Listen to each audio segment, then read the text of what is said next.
Voice change অর্থাৎ বাংলায় আমরা বলে থাকি বাচ্য পরিবর্তন। এই ভয়েস চেঞ্জ দুই প্রকার, অ্যাক্টিভ ভয়েস আর প্যাসিভ ভয়েস। অ্যাক্টিভ ভয়েস অর্থাৎ কর্তৃবাচ্য, প্যাসিভ ভয়েস অর্থাৎ কর্মবাচ্য। অ্যাক্টিভ ভয়েস মানে এখানে হলো কর্তাকে প্রাধান্য দেওয়া, আর প্যাসিভ ভয়েস মানে হলো কর্মকে প্রাধান্য দেওয়া, অর্থাৎ এটা নিষ্ক্রিয়, এখানে কর্তার কোনো দৌরাত্ম্য নেই। আর অ্যাক্টিভ ভয়েস মানে হলো কর্তাই সব। এই অ্যাক্টিভ ভয়েস থেকে প্যাসিভ ভয়েস করতে হলে কতগুলি জেনারেল রুলস আমাদেরকে জানতে হবে। জেনারেল রুলস গুলো কি কি দেখো, অ্যাক্টিভ আর প্যাসিভ। অ্যাক্টিভ ভয়েসের যে সাবজেক্টটা প্যাসিভে গিয়ে সেটি কি হবে, অবজেক্ট রূপ হবে, তার একটা পূর্বে বাই বসাতে হবে। কিন্তু মনে রাখবে তোমরা অবশ্যই যে সব ক্ষেত্রে বাইয়ের ব্যবহার নেই। অ্যাক্টিভ ভয়েসের সাবজেক্ট প্যাসিভ ভয়েসে গিয়ে অবজেক্ট হবে এবং তার পূর্বে বাই বসাতে হবে, তবে সব ক্ষেত্রে বাই বসে না। অ্যাক্টিভ ভয়েসের অবজেক্ট প্যাসিভ ভয়েসে গিয়ে সাবজেক্ট হবে। ভার্বের সর্বদাই প্যাসিভে এসে ভিথি রূপ হবে, অর্থাৎ ভার্বের থার্ড ফর্ম রূপ। তোমরা জানো ভার্বের তিনটে রূপ আছে, first form, second form, third form. অর্থাৎ go, went, gone, do, did, done, write, wrote, written. এই যে ভি3 রূপ, এই ভি3 রূপগুলো প্যাসিভ ভয়েসে ব্যবহার হয়ে থাকে।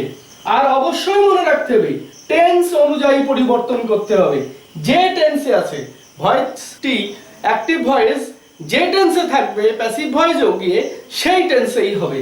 অর্থাৎ অবশ্যই তোমরা টেন্স মনে রাখতে হবে। এইবার দেখো, যদি টেন্স মনে রাখতে না পারো তাহলে কিন্তু ভয়েস চেঞ্জ করতে পারবে না। তাহলে এবার আমরা একটা সাধারণ একটা রূপ দেখে নিই। অ্যাক্টিভের রূপ কেমন থাকবে, সাবজেক্ট, ভার্ব, অবজেক্ট। প্যাসিভ রূপ কেমন থাকবে, অবজেক্ট, টেন্স, ভি3, বাই, অবজেক্ট। এখানে টেন্স লিখলাম কেন, কারণ টেন্স অনুযায়ী এই জায়গাটা বারবার পরিবর্তন হয়, তাই টেন্স কথাটা লিখেছি। এবং প্যাসিভে যেহেতু ভি3 রূপ হবে সেহেতু ভি3 দিয়েছি। বাই রুলস অনুযায়ী লিখেছি অবজেক্ট। কিন্তু একটা কথা মনে রাখবে যে বাই তো সব ক্ষেত্রে বসে না, অর্থাৎ এই কথাটা মাথায় রাখতে হবে। তবে 90% বাইয়ের ব্যবহার আছে, 10% ব্যতিক্রম আছে। সবকিছুর ভেতরে যেমন ব্যতিক্রম আছে, এই ভয়েস চেঞ্জের ক্ষেত্রেও এরকম ব্যতিক্রম আছে। তাহলে তোমাদের আরেকবার রিভাইজ দিয়ে দেই। ভয়েসের দুটি ভাগ, অ্যাক্টিভ ভয়েস, প্যাসিভ ভয়েস। সাধারণ নিয়ম কি, অ্যাক্টিভের সাবজেক্ট প্যাসিভে এসে অবজেক্ট হবে, তার পূর্বে বাই বসাতে হবে। সাবজেক্টে অবজেক্ট হবে, অবজেক্ট সাবজেক্ট হবে, ভার্বের ভি3 রূপ হবে, টেন্স অনুযায়ী পরিবর্তন করতে হবে। আর সাধারণ নিয়মটা তো বোর্ডে তোমরা দেখেই নিয়েছো, বুঝতে পারবে। আশা করি এইটুকু সম্পর্কে তোমাদের আর কোনো অসুবিধা আছে বলে আমার মনে হয় না। তোমরা অবশ্যই এটি খেয়াল করো এবং এটি ভালো করে বোঝার চেষ্টা করো। আজকের ক্লাসে আমরা টেন্সের উপরে ভয়েস চেঞ্জ করব। প্রথম প্রেজেন্ট ইনডিফিনিট টেন্স বা সিম্পল টেন্সের উপরে ভয়েস চেঞ্জ করব। প্রেজেন্ট ইনডিফিনিট টেন্সের গঠন কি, মূল গঠনটা আমাকে জানতে হবে। প্রেজেন্ট ইনডিফিনিট টেন্সের গঠন দেখো, সাবজেক্ট, ভার্ব, তার সঙ্গে S by S plus object. লক্ষ্য করেছো, সাবজেক্ট, ভার্ব, তার সঙ্গে S by S plus object.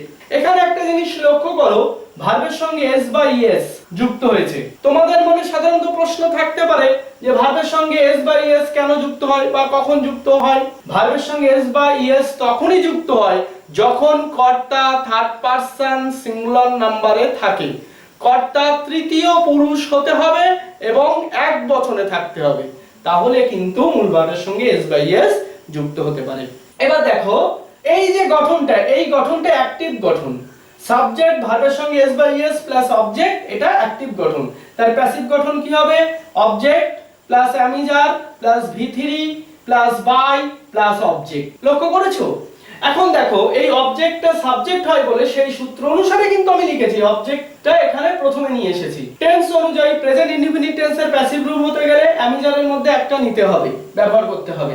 আর তোমরা নিয়মাবলীতে শিখে এসেছো যে অ্যাক্টিভ থেকে প্যাসিভ করতে হলে ভার্বের সর্বদাই ভি3 রূপ অর্থাৎ ভার্বের তৃতীয় রূপ ব্যবহার করতে হবে। সূত্র থেকে বাই নিয়েছি এবং সূত্র অনুসারে সাবজেক্টটা যেহেতু এখানে অবজেক্ট হয়, তাই সেই বোঝার জন্য সাবজেক্টটা আমি এখানে লিখেছি। বোঝা গেল? আচ্ছা, আরেকটা জিনিস তোমাদের লক্ষ্য রাখতে হবে, এই পার্টটা প্রোনাউনের ব্যবহার। হি থাকলে কি হতে পারে প্যাসিভে, হিম হতে পারে। আই থাকলে মি, উই থাকলে আস, দে থাকলে দেম, শি থাকলে হার, ইট থাকলে ইটই হয়, রাম থাকলে বা যে কোনো নাম থাকলে নামই হয়। এবার দেখো অ্যাক্টিভ থেকে প্যাসিভে গেলে যেমন এগুলো হয়, আবার প্যাসিভ থেকে অ্যাক্টিভে আসলে কিন্তু পূর্বের সূত্রে ফিরে আসে। বোঝা গেল? আচ্ছা, এবার তোমাদেরকে উদাহরণ দেই, উদাহরণ দিলে তোমরা অবশ্যই আরো ব্যাপারটা বুঝতে পারবে। দেখো আই ইট রাইস, আমি ভাত খাই। তাহলে এখানে কর্তা কাজ নিজে নিজে করছে, তাহলে রাইসটা আমি প্রথমে নিয়ে আসবো সূত্র অনুসারে, এই অবজেক্টটা সাবজেক্ট হবে। তাহলে প্রথমে এলাম রাইস, আমি যাদের ভিতরে একটা নিয়ে নিলাম, rice is eaten by me. অর্থাৎ আমরা সূত্র অনুসারে কি জানি, আমি যাদের মধ্যে একটা ব্যবহার করতে হবে। রাইসটা একবচনে সেহেতু ইজ ব্যবহার করেছি, রাইস ইজ। আর ভি3 ইটের ভি3 কি ইটেন, সূত্র থেকে বাই পেয়েছি। আর আই থাকলে কি হয় মি, সেটাও জেনেছি নিয়ম অনুসারে। তাহলে কি হলো, rice is eaten by me. বোঝা গেল? তোমরা বুঝতে পেরেছো? উদাহরণ থেকে নিশ্চয়ই বুঝতে পেরেছো। হি রাইটস এ লেটার, আমি একটি চিঠি লিখে। দেখো হিটা এখানে কি, হিটা third person singular number, S যুক্ত হয়েছে। Write writes a letter, a letter প্রথমে নিয়ে এসেছি সূত্র অনুসারে। A letter is written by him, he রয়েছে, তাই সেক্ষেত্রে আমরা কি লিখতে পেরেছি, হিম। তাহলে এই হলো প্রেজেন্ট ইনডিফিনিট বা সিম্পল সেন্টেন্সের তোমাদের ভয়েস চেঞ্জের রূপ। আজ আমরা প্রেজেন্ট কন্টিনিউয়াস টেন্সের উপরে ভয়েস চেঞ্জ শিখব। প্রেজেন্ট কন্টিনিউয়াস টেন্সের গঠন কি, সাবজেক্ট এম ইজ আর এর মধ্যে যে কোনো একটি ব্যবহার করতে হবে, প্লাস ভার্ব, তার সঙ্গে আইএনজি যোগ করতে হবে, প্লাস অবজেক্ট। তার প্যাসিভ রূপ কি হবে, অবজেক্ট প্লাস এম ইজ আর এর মধ্যে যে কোনো একটি ব্যবহার করতে হবে, তার সঙ্গে বিং যুক্ত করতে হবে। কেন বিং যুক্ত করব, যেহেতু প্রেজেন্ট কন্টিনিউয়াস টেন্সের ভার্বের সঙ্গে আইএনজি যোগ আছে। এই আইএনজিটাকে যতক্ষণ আমরা তুলতে না পারবো তাহলে মূল ভার্বে ফিরে যেতে পারবো না, আর মূল ভার্বে ফিরে না গেলে তার ভি3 রূপটা ব্যবহার করতে পারবো না। সেহেতু এখানে বিং কথাটি ব্যবহার করতে হবে, প্লাস ভি3 বাই সাবজেক্ট। উদাহরণস্বরূপ আমরা এখন কি বলতে পারি, হি ইজ ইটিং রাইস। তোমরা দেখো এখানে হি সাবজেক্ট, ইজ ইটিং এটা ভার্ব, রাইস অবজেক্ট, অর্থাৎ অবজেক্ট এখানে সাবজেক্ট, অর্থাৎ রাইস ইজ বিং। সূত্র অনুসারে আমি যার ভিতর থেকে একটা ব্যবহার করেছি ইজ, তার সঙ্গে বিং যুক্ত করেছি। বিং যেহেতু যুক্ত করেছি তখন মূল ভার্বে ফিরে গেছি ইট, ইটের ভি3 রূপ ইটেন, সূত্র থেকে বাই, হি থাকলে আমরা জানি হিম হয়। তাহলে কি হলো, rice is being eaten by him. Second উদাহরণটি দেখো একই ভাবে, I am reading a book, a book is being read by me। তাহলে আমরা প্রেজেন্ট কন্টিনিউয়াস টেন্সের উপরে ভয়েস চেঞ্জ শিখলাম। আরেকবার বলে রাখি প্রেজেন্ট কন্টিনিউয়াস টেন্সের গঠন কি, সাবজেক্ট এম ইজ আর, ভার্বের সঙ্গে আইএনজি অবজেক্ট, প্যাসিভ রূপ অবজেক্ট এম ইজ আর এর মধ্যে একটি, বিং ভি3 বাই সাবজেক্ট। উদাহরণ তো তোমরা বুঝতেই পারছো, তবুও বলে দেই, he is eating rice, rice is being eaten by him. I am reading a book, a book is being read by me। আমরা প্রেজেন্ট পারফেক্ট টেন্সের উপরে ভয়েস চেঞ্জ করব। প্রেজেন্ট পারফেক্ট টেন্সের ভয়েস চেঞ্জের করতে হলে আগে আমাদের প্রেজেন্ট পারফেক্ট টেন্সের অ্যাক্টিভ গঠনটা জানতে হবে। অ্যাক্টিভ গঠন সাবজেক্ট হ্যাভ বা হ্যাজ, ভি3 অবজেক্ট। প্যাসিভ রূপটি কি হবে, অবজেক্ট আসবে প্রথমে, অবজেক্ট প্লাস হ্যাভ বা হ্যাজ এর ভিতরে একটি, বিং ভি3 বাই সাবজেক্ট। অর্থাৎ যেহেতু সাবজেক্টটা শেষে যাবে তাই এখানে লিখেছি সাবজেক্ট। এক্সাম্পল হিসেবে আমরা কি দেখাতে পারি, I have seen a tiger.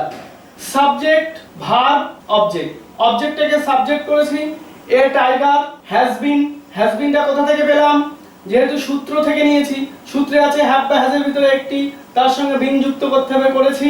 ভি3 রূপ, এখানে ভি3 রূপ নিয়েছি, সূত্র থেকে বাই পেয়েছি। আর আই থাকলে সমান সমান যেমন মি লিখতে হয়, সেখানে লিখেছি আই সমান সমান মি। তাহলে আমাদের প্যাসিভ রূপ কি হলো, a tiger has been seen by me.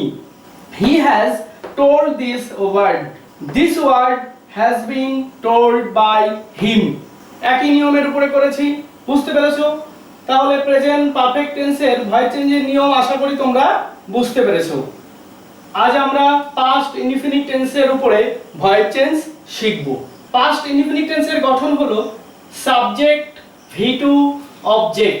এখানে পাস্ট টেন্স, তাই ভার্বের দ্বিতীয় রূপ ব্যবহার করব আমরা। পাস্ট ইনডিফিনিট টেন্সের প্যাসিভ রূপ কি হবে? অবজেক্ট ওয়াজ বা আর এর মধ্যে একটি ব্যবহার করব, V3 বাই সাবজেক্ট। আমরা কিন্তু অ্যাকটিভ থেকে প্যাসিভ কিভাবে হয় সেই সূত্র অনুসারে সূত্রটি লিখে চলেছি কিন্তু বারবার, এটা তোমরা ফলো করবে। তাহলে আমাদের অ্যাকটিভ রূপ কি হলো? সাবজেক্ট V2 অবজেক্ট, প্যাসিভ রূপ হলো অবজেক্ট প্লাস ওয়াজ বা আর এর মধ্যে একটি V3 বাই সাবজেক্ট। উদাহরণস্বরূপ দেখো, আই ডিড ইট, প্যাসিভ রূপ কি হবে?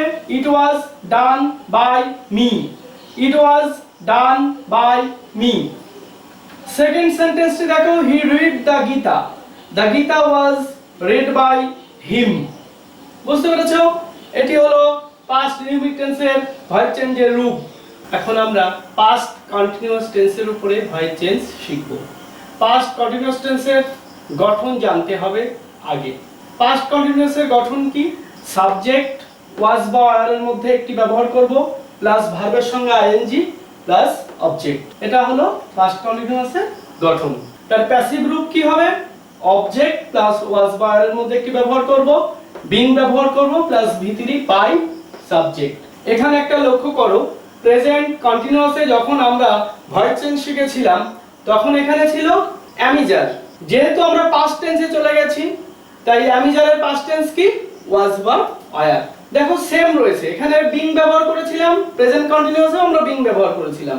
অর্থাৎ এ থেকে আমরা কি বুঝলাম?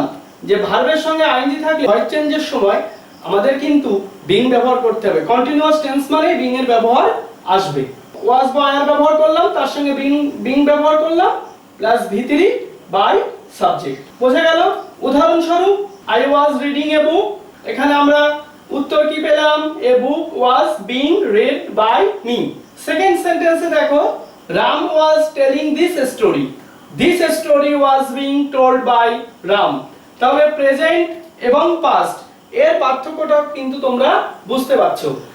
এখন আমরা শিখতে যাচ্ছি পাস্ট পারফেক্ট টেন্সের উপর ভয়েস চেঞ্জ। পাস্ট পারফেক্ট টেন্সের গঠন দেখো, subject had plus V3 plus object. যদি আমরা একটু ফিরে যাই প্রেজেন্টের দিকে, প্রেজেন্ট পারফেক্ট টেন্সের গঠন কি ছিল? সাবজেক্ট হ্যাভ বা হ্যাজ V3 অবজেক্ট। তাহলে দেখো ওই হ্যাভ বা হ্যাজ এর পাস্ট টেন্সের রূপ কি হয়েছে? হ্যাড। আর কিন্তু যে গঠন সেটা ঠিকই আছে, অর্থাৎ প্রেজেন্টের থেকে যদি পাস্টের দিকে আমরা যাই, have as a past tense, had V3 object. তার প্যাসিভ রূপ, প্যাসিভ রূপে কি? Object plus had plus been V3 by subject. Perfect টেন্সে ছিল হ্যাভ বিন বা হ্যাজ বিন, এখানে যেহেতু হ্যাভ হ্যাজ এর পাস্ট টেন্স হ্যাড, তাই সেক্ষেত্রে হয়েছে had plus been V3 by subject. তাহলে আমরা কিন্তু প্রেজেন্ট পারফেক্ট এবং পাস্ট পারফেক্টের মধ্যে যে পার্থক্যটা সেটা কিন্তু বুঝতে পেরেছি। আচ্ছা, আমরা উদাহরণের দিকে যাই তাহলে। Sita had written a letter, উত্তর কি হয়েছে? A letter had been written by Sita, a letter had been written by Sita. পরের সেন্টেন্সটি দেখো, Ram had seen the picture had been seen by Ram. বুঝতে পেরেছো? আশা করি তোমরা বুঝতে পেরেছো। ভয়েস চেঞ্জে আমরা এখন ফিউচার ইনডিফিনিট টেন্সের উপরে শিখব। আগে আমাদের জানতে হবে ফিউচার ইনডিফিনিট টেন্সের গঠন কি। ফিউচার ইনডিফিনিট টেন্সের গঠন সাবজেক্ট শ্যাল বা উইলের মধ্যে একটি ব্যবহার করতে হবে, ভার্বের ফার্স্ট ফর্ম অর্থাৎ V1 রূপ প্লাস অবজেক্ট। তার প্যাসিভ রূপ কি হবে? অবজেক্ট প্লাস শ্যাল বা উইল, বি ভার্ব বসবে এখানে একটা, V3 বাই সাবজেক্ট। শ্যাল বা উইলের পরে আমরা কি ব্যবহার করব? বি। তোমরা এখানে একটা জিনিস ফলো করো, দেখো প্রেজেন্ট ইনডিফিনিটে ছিল প্যাসিভ রূপে am is are, পাস্ট ইনডিফিনিটে এসে হয়েছিল was বা were, ফিউচার ইনডিফিনিট টেন্সে এসে হয়েছে দেখো shall বা will be। ফলো করেছো? তাহলে আমরা পরপর কিন্তু যদি সাজাই, তোমরা অবশ্যই এটা খাতায় লিখে একটু পরপর সাজাবে, তোমরা কিন্তু নিজেরাই বুঝতে পারবে। তাহলে আমাদের ফিউচার ইনডিফিনিট টেন্সের অ্যাকটিভ গঠন কি? সাবজেক্ট শ্যাল বা উইল, V1 অবজেক্ট, তার প্যাসিভ রূপ অবজেক্ট প্লাস শ্যাল বা উইল এর মধ্যে একটি be V3 by subject. Example দেখো, I shall play the cricket, I shall play the cricket, the cricket will be played by me, the cricket will be played by me, he will give a ball will be given by him, a ball will be given by him. বুঝতে পেরেছো? এখন আমরা শিখতে চলেছি future continuous tense এর উপরে voice change. আগে আমাদেরকে জানতে হবে ফিউচার কন্টিনিউয়াস টেন্সের গঠন কি। ফিউচার কন্টিনিউয়াস টেন্সের গঠন সাবজেক্ট শ্যাল বা উইল প্লাস বি প্লাস ভার্বের সঙ্গে আইএনজি অবজেক্ট। তাহলে অ্যাক্টিভ গঠন হলো সাবজেক্ট শ্যাল বা উইল এর মধ্যে একটি ব্যবহার করব, তার সঙ্গে বি ভার্ব প্লাস ভার্বের সঙ্গে আইএনজি প্লাস অবজেক্ট। তার প্যাসিভ রূপ কি হবে? দেখো প্যাসিভ রূপ অবজেক্ট শ্যাল বা উইল এর মধ্যে একটি ব্যবহার করব, বি বিং ভি3 বাই সাবজেক্ট। আমি তোমাদেরকে একটা কথা বলেছিলাম যে কন্টিনিউয়াস টেন্স এই কথাটা মানেই বিং কথাটা ব্যবহার করতে হবে। প্রেজেন্টের ক্ষেত্রে যদি দেখো আমি যার বিং, পাস্টের ক্ষেত্রে দেখো ওয়াজ আর বিং, ফিউচার কন্টিনিউয়াস এসে দেখো শ্যাল বা উইল বি বিং। লক্ষ্য করেছো? তাহলে আমরা এখন এই টেন্সের উপরে ভয়েস চেঞ্জের একটি উদাহরণ দেখে আরো বুঝতে পারবো। I shall be playing the game. উত্তর কি হবে? The game will be being played by me. লক্ষ্য করেছো? The game will be being played by me. Second সেন্টেন্সে দেখো Ram will be telling a story. A story will be being told by Ram. লক্ষ্য করেছো? এবার তোমাদের সম্ভবত একটা প্রশ্ন আসতে পারে যে টেন্সের শেষেরটা অর্থাৎ প্রেজেন্ট পারফেক্ট কন্টিনিউয়াস এবং পাস্ট পারফেক্ট কন্টিনিউয়াস এই দুটো টেন্সের ভয়েস চেঞ্জ করানো হয়নি, অর্থাৎ এগুলি এখন আর বিশেষ ব্যবহার নেই। তাই আমরা প্রেজেন্টের তিনটে, পাস্টের তিনটে এবং ফিউচারে এসে দুটি টেন্সের উপরে ভয়েস চেঞ্জ মূলত করে থাকি। ঠিক আছে? তাহলে যদি তোমাদের অসুবিধা থাকে বা বুঝতে কোনো সমস্যা হয় অবশ্যই আমাদের কমেন্ট করবে অথবা আমাদেরকে ফোনে জানাতে পারো।